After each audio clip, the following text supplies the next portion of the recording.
Hi guys, so I have a quick haul and everything is from Aldi's, and on the menu this week is going to be a personal pan pizzas. I'm going to do that with these flaky biscuits. We have tuna casserole, which is what I'm making tonight, and I'm using a Gouda cheese with that, and this is going to be my cheese for this week. You know, every couple of days I say I may eat cheese every now and then, but I don't eat it as much. We're going to try these veggie burgers. That's one meal, so that's 1 meal, 2 meal.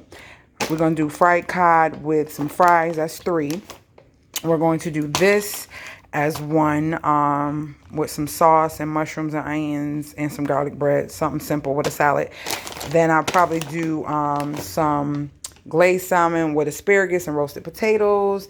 We're going to probably do breakfast one day. And then this brioche buns are for the veggie burgers. Then I got some brioche bagels. Never tried them. I said, oh my gosh, and they're so soft. Look, guys. So I'm going to try those. These taste so much better than the ones, and it's $1.99 a box than the ones that I get from Sam's. So for the price and how many I get, I'd rather get them from Aldi's. Some regular wavy chips. We try to keep those on deck, and some jalapeno kettle chips, and some more OJ. So that is my quick little haul for this week, just for the stuff that I'm going to be cooking this week. And I have my pasta.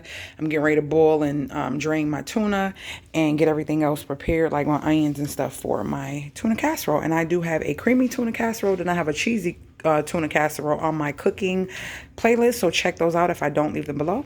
I hope you guys enjoyed this video. If you did, make sure you thumbs up the video and make sure you subscribe and join my family. But also hit that notification bell so you're notified every time I load a new video. And I will see you guys later, gators.